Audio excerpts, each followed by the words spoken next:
यथा तरोर मूल निषेचनेन त्रपयंती ततस्कंद भुजोपशाखा। जिस प्रकार से किसी वृक्ष की जड़ में अगर आप जल डालते हैं तो वो जड़ में डाला हुआ जल वृक्ष के पत्ते पत्ते तक पहुंच जाता है। अगर ऊपर से जल का छिड़काव वृक्ष के आप करेंगे तो उसका कोई भी प्रभाव नहीं पड़ेगा, जल के अभाव में वृक्ष सूख ही जाएगा। समझें कि सही स्थान पर अगर आप जल डाल रहे हैं तो ही लाभ हो रहा है। इसी प्रकार से हमारे शरीर में भी विशेष कुछ ऐसे स्थान होते हैं जहां पर अगर हम किसी विशेष औषधि का प्रयोग करते हैं या फिर तेल का प्रयोग करते हैं तो उसका प्रभाव हमारे पूरे शरीर पर देखने को मिलता है, अलग अलग अंग उससे प्रभावित होते हैं। हमारे योगिक सिद्धांतों में, हमारे आयुर्वेद के नियमों में इस प्रकार के अभ्यास बताए गए हैं जिसमें समय भी अधिक नहीं लगता, कोई खर्च भी नहीं लगता, और अगर आप उन चीजों को अपनी जीवन शैली का हिस्सा बनाते हैं तो बड़े लाभ आप प्राप्त कर सकते हैं। इन्हीं चीजों को हम आप तक पहुंचा रहे हैं। तो अगर आपके पास अपने स्वास्थ्य के लिए प्रतिदिन 20 मिनट का समय है तो आप इस मार्गदर्शन को एकाग्रता पूर्वक समझें और इन चीजों को अपने स्वास्थ्य के लिए जरूर प्रयोग करें। तो यहां पर जो हमारा पहला अभ्यास है वो है पदाभ्यंग का अभ्यास, यानी कि आपको तेल का प्रयोग करना है अपने पैरों के तलवों में। लेकिन किस तेल का प्रयोग करना है और किस विधि से प्रयोग करना है यह महत्वपूर्ण हो जाता है। इसको हम अभी समझेंगे, लेकिन इससे पहले आप समझ लें कि ये जो अभ्यास है पदाभ्यंग का, इससे आप क्या क्या लाभ प्राप्त कर सकते हैं। महर्षि चरक कहते हैं कि आप जब ये पदाभ्यंग का अभ्यास करेंगे तो पहला प्रभाव होगा आपकी आंखों के ऊपर। आंखों की जो ज्योति है वो बढ़नी शुरू हो जाएगी। जिनको आंखों से संबंधित समस्याएं रहती हैं उनके लिए तो ये अभ्यास बहुत ही उपयोगी है। बालों पर इसका प्रभाव मिलेगा। जिनके बाल झड़ने शुरू हो गए हैं असमय ही, तो आप समझें कि जब आप पदाभ्यंग का अभ्यास करेंगे तो बालों पर अच्छा प्रभाव है। स्किन के ऊपर बहुत ही अच्छा प्रभाव आपको देखने को मिलेगा। जिनकी स्किन ड्राई रहती है, बहुत ज्यादा रिंकल्स पड़ने शुरू हो गए हैं, बहुत ज्यादा बेजान हो गई है त्वचा, कम आयु में ही अधिक आयु के लगने लगते हैं, ऐसी स्थितियां अगर हैं तो यह पदाभ्यंग का अभ्यास अच्छा कार्य करेगा। क्यों कार्य करेगा? क्योंकि इस पदाभ्यंग के अभ्यास के बारे में कहा गया है कि यह वात को संतुलित करता है, यानी कि जो शरीर में वात का प्रभाव बढ़ जाता है उसको यह शांत करता है।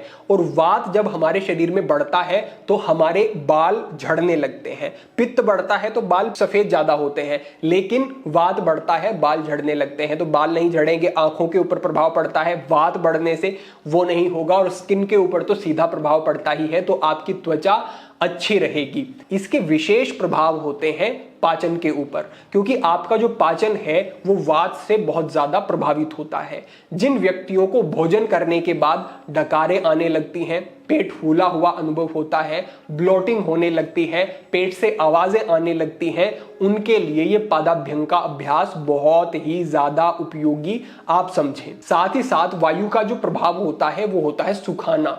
तो जो आपकी इंटेस्टाइन में मल है वो भी वायु के बढ़ने से सूखना शुरू हो जाता है और वात के इस प्रकोप से कॉन्स्टिपेशन की समस्या हो जाती है। तो जिनको भी कब्ज की समस्या रहती है वो समझें कि ये वात के प्रभाव के कारण हो रही है। और जो पदाभ्यंग का अभ्यास है वो वात दोष में विशेष उपयोगी है। तो जब आप पदाभ्यंग का अभ्यास करेंगे तो आपका कॉन्स्टिपेशन जो है वो भी समाप्त होने लगेगा और आपके जो मल हैं वो शरीर से सहजता से बाहर जाने लगेंगे। साथ ही साथ समझे, अगर आप पदाभ्यंग का अभ्यास सोने से थोड़ी देर पहले करते हैं तो ये और अच्छा है आपके लिए, क्योंकि उस स्थिति में ये नींद को अच्छा बनाने के लिए, जिनको इंसोम्निया की समस्या रहती है, बार बार नींद खुलती रहती है, गहरी नींद नहीं होती है, वो 8 घंटे सोते हैं फिर भी अच्छा ऊर्जावान अनुभव नहीं करते, तो उनकी नींद को ये गहरा करेगा, नींद बहुत अच्छी आएगी आपको। तो नींद के लिए भी ये अभ्यास परम हितकारी हो जाता है। तो अब हम समझते हैं कि ये अभ्यास आपको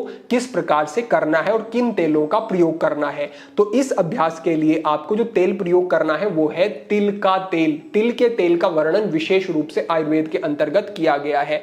और अभ्यंग यानी कि मालिश आप अपने शरीर पर कहीं भी कर रहे हैं तो तिल का तेल उसमें बहुत ही अच्छा बताया गया है। दूसरे स्थान पर जो तेल आप प्रयोग कर सकते हैं वो है नारायण तेल। नारायण तेल सहजता से आपको मिल जाएगा, इस तेल का प्रयोग भी आप कर सकते हैं। और तीसरे स्थान पर आप गाय के घी का प्रयोग कर सकते हैं, यह भी बिल्कुल उपयुक्त है, अच्छे लाभ देने वाला है। तो ये 3 चीजें हैं जिनका आप प्रयोग पादाभ्यंग के लिए कर सकते हैं।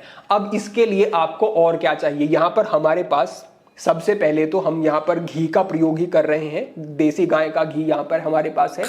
और साथ ही साथ हमारे पास ये एक पात्र है, ये एक कटोरी है। इसी प्रकार का कोई भी आप पात्र ले लेते हैं, कांसे की ये बनी हुई है।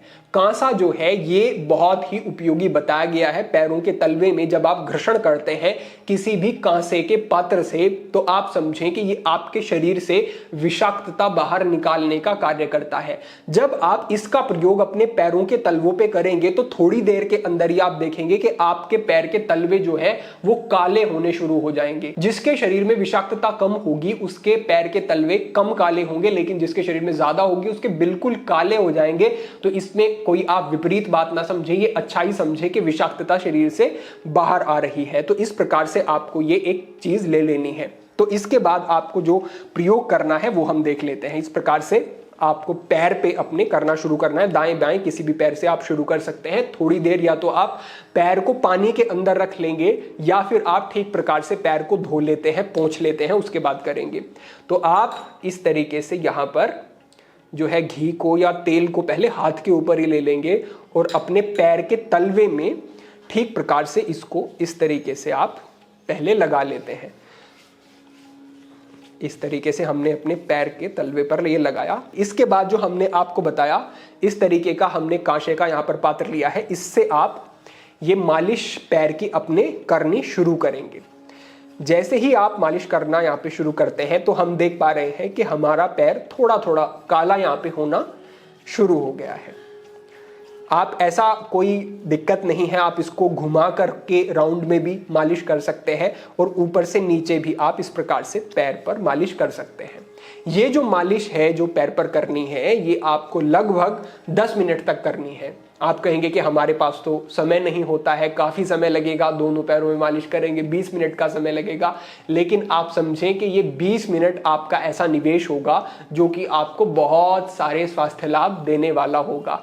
धैर्यपूर्वक आप 1 महीने तक इस तरीके से अभ्यास करते हैं और आगे के जो 2 अभ्यास हैं उनको भी करते हैं तो आप समझें कि आपको बहुत सुंदर लाभ देखने को मिलेंगे। तो यहाँ पर इस तरीके से आपको करना है। हमें दिख रहा है थोड़ा थोड़ा हमारा जो पैर है वो काला होना यहाँ पर शुरू हो गया है।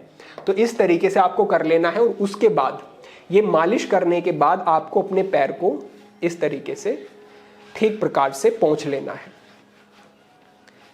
ये करने के बाद आपको आराम से लेट जाना है। आप रात्रि में कर रहे हैं तो आपको सोना है उसके बाद, और दिन में कर रहे हैं तो बस ठीक प्रकार से पैर को पोंछ करके फिर आप अपना जूते भी पहन सकते हैं लगभग 10-15 मिनट के बाद, कोई समस्या इसमें नहीं है। तो ये हमारा पहला अभ्यास हुआ, पदाभ्यंग का अभ्यास।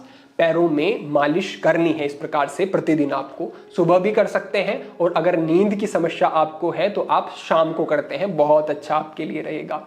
अब दूसरा जो हमारा अभ्यास है वो है नश्य का अभ्यास, यानी कि नासिका में तेल का प्रयोग करना। हमारे आयुर्वेद के अंतर्गत कहा गया है कि नासिका ही आपके सर तक पहुंचने का मार्ग है। यानी कि नासिका में आप किसी औषधि का प्रयोग कर रहे हैं तो केवल नासिका पर प्रभाव नहीं है, आप अपने दिमाग को भी प्रभावित कर रहे हैं। नश्य यानी कि नाक में तेल डालना, इसका प्रभाव पूरी जो आपकी नेसल कैविटी है, जो आपकी नासिका है, इस पर पड़ता है। क्या प्रभाव होता है?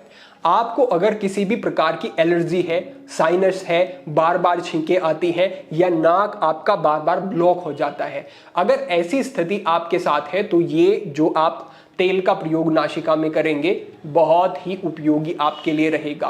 आंखों की ज्योति बढ़नी शुरू हो जाती है। चाहे आप जलनेति का अभ्यास करते हैं, चाहे आप नश्य का अभ्यास करते हैं, आंखों पर उसका प्रभाव अच्छा होता है। साथ ही साथ जो हमने कहा कि नासिका सर तक पहुंचने का मार्ग है, तो अगर आपको मानसिक कोई समस्या रहती है, डिप्रेशन जैसी समस्या होती है, अन्य प्रकार की कोई मस्तिष्क से संबंधी समस्या होती है, तो उसमें भी नश्य का बहुत अच्छा लाभ है। साथ ही साथ कहा गया है कि अगर आप थोड़े लंबे समय तक नश्य का जो प्रयोग है निरंतर करते हैं तो उससे आपके बाल अच्छे होते हैं, बाल काले रहते हैं, बाल झड़ते नहीं हैं, बालों पर इसका बहुत ही अच्छा प्रभाव पड़ता है। शीघ्र ही हम नश्य के ऊपर विस्तृत रूप से एक और मार्गदर्शन आपके साथ साझा करेंगे जिसमें कि हम नश्य चिकित्सा के विषय में ही पूर्ण बात करेंगे। अभी के लिए आप समझें कि आपको अपनी दाईं नासिका में, बाईं नासिका में 4-4 तेल की बूंदें डालनी है। कौन सा तेल डालना है? बादाम रोगन का आप प्रयोग करें, अभी के मौसम के लिए भी बहुत अच्छा रहेगा।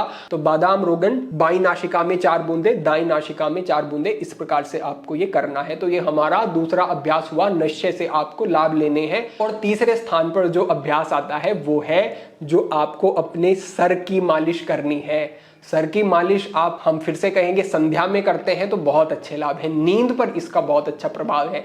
और आज के समय में किसे नहीं चाहिए कि वो कम सो करके भी ज्यादा लाभ ले सके, कम सो करके भी ज्यादा ऊर्जावान अनुभव कर सके, उसकी नींद गहरी हो जिससे कि शरीर की भरपाई कम समय में ही अच्छी हो सके। सभी ज्यादा से ज्यादा प्रोडक्टिव होना चाहते हैं, सभी ज्यादा से ज्यादा अपने समय को बचा करके कार्य करना चाहते हैं। आप निश्चित रूप से कर सकते हैं।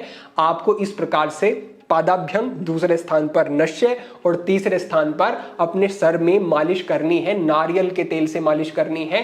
स्नान करने के बाद आपको ये मालिश करनी है। तो अगर आप अपने बालों को भी अच्छा रखना चाहते हैं, क्योंकि जब आप मालिश करेंगे तो जो आपके हेयर फॉलिकल्स है वहां पर ब्लड का जो है सर्कुलेशन बढ़ जाएगा। और आपके शरीर के किसी भी अंग में अगर ब्लड का सर्कुलेशन बढ़ता है तो समझें वहां पर अधिक मात्रा में ऑक्सीजन पहुंच रही है, अधिक मात्रा में न्यूट्रिशन पहुंच रहा है और वो अंग आपका स्वस्थ होना शुरू हो जाता है। तो आपको बालों में मालिश करनी है। अगर आपको दिन में तेल लगाना पसंद नहीं है तो ये आपके लिए उपयोगी है। आप संध्या में स्नान करके ये सर में मालिश करते हैं, रात भर रखते हैं, सुबह स्नान कर लेते हैं, बिल्कुल ठीक रहेगा आपके लिए। कितने छोटे से, कितने सरल से ये अभ्यास है।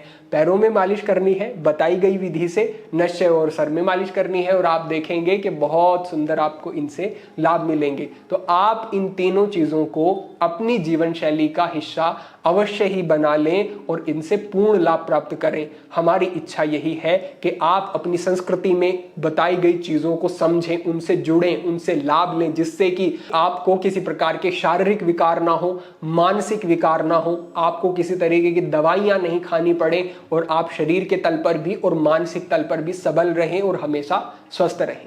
अपेक्षा है जो ये आज का मार्गदर्शन हमारा रहा, ये ठीक प्रकार से आपको समझ में आ गया होगा और आप इन सब चीजों का प्रयोग करके अपने जीवन में इनसे लाभ भी प्राप्त करेंगे। भविष्य में आपके प्रश्नों, आपकी जिज्ञासाओं के आधार पर मार्गदर्शन होते रहेंगे। सभी के लिए प्रार्थनाएं, सभी के लिए मंगल कामना। आज के लिए इतना ही। ओम नमः शिवाय।